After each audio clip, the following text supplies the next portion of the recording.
ये कहानी है 1938 की कैलरी नामी एक आदमी की, और वो उस कंट्री का बेस्ट पिस्टल शूटर था। जितनी भी नेशनल चैंपियनशिप हुई थी उस कंट्री में उसको वो जीत चुका था, और सबको कंफर्म था कि 1940 में ओलंपिक्स होने वाले हैं और उसमें गोल्ड मेडल कैलरी को ही मिलने वाला है। और उसने सालों से ट्रेनिंग की हुई थी।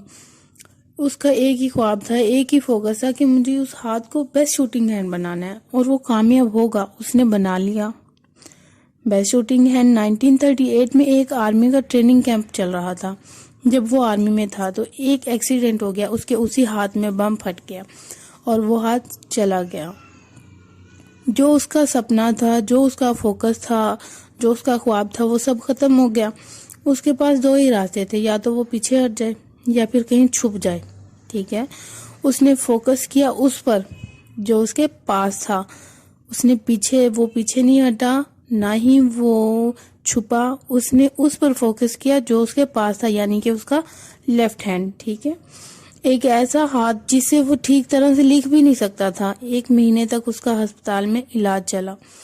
1 महीने बाद उसने ट्रेनिंग शुरू कर दी। इस लेफ्ट हैंड से ट्रेनिंग के 1 साल बाद, मतलब 1939 में वो वापस आया।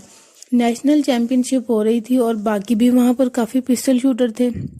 वहां पर उन्होंने उसे कांग्रेचुलेट किया, कहा कि यार ये देखो देखो, ये कैसा जज्बा है तुम्हें, क्या चीज है कि इतना सब कुछ होने के बाद भी तुम यहाँ पर आए हो हमको देखने के लिए और हमारा हौसला बढ़ाने के लिए। किसी को नहीं पता था कि वो 1 साल से अपनी ट्रेनिंग कर रहा है लेफ्ट हैंड की। साल से अब क्या हुआ कि उसने वो थोड़ी देर खामोश रहा और फिर उसने जवाब दिया, मैं यहाँ पर तुम्हारा हौसला बढ़ाने नहीं आया, तुम्हारे साथ compete करने आया हूँ, तुमसे लड़ने आया हूँ, तैयार हो जाओ। ठीक है, कंपटीशन होना था, ठीक है, हुआ। बाकी सब जो वहां पर थे वो compete कर रहे थे अपने बेस्ट हैंड से, यानी कि राइट हैंड से, और वो compete कर रहा था ओनली हैंड यानी कि लेफ्ट हैंड से। तो कौन जीता? The man with only hand, calorie. लेकिन वो यहाँ नहीं रुका। उसे ये जुनून था कि उसे कंट्री का नहीं बल्कि पूरी दुनिया का बेस्ट शूटिंग हैंड बनाना है। उसने अपना सारा फोकस उठा करके डाला 1940 पर। ठीक है, जब ओलंपिक्स होने वाले थे, लेकिन 1940 के ओलंपिक्स कैंसिल हो गए। उसने अपना सारा फोकस 1944 पर डाल दिया, वो भी कैंसिल हो गए। उसने अपना सारा फोकस डाल दिया 1948 के ओलंपिक्स पर।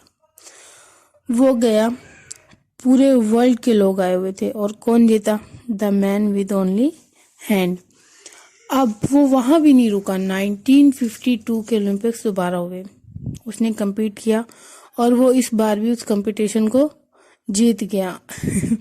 4 साल बाद दोबारा से उसने जीता और पूरी हिस्ट्री को चेंज कर दिया। आज तक किसी ने ओलंपिक्स में 2 बार बेस्ट शूटिंग हैंड का अवार्ड नहीं लिया, लेकिन उसने वो लिया। अब यहाँ पर हम लोग बात करेंगे कि जितने भी फेलियर्स होते हैं उनके पास हजारों ढेरों लिस्ट होंगी कि इस वजह से मैं फेल हो गया, इस वजह से फेल हो गया, ये हो गया, वो हो गया। वो अपना बहुत ज्यादा उनके पास बहाने होते हैं। और जो सक्सेसफुल मैन होता है उसके पास कोई बहाना नहीं होता, कोई चीज नहीं होती। वो सिर्फ एक चीज को अपनी ताकत बना लेते हैं और अपना काम शुरू कर देते हैं।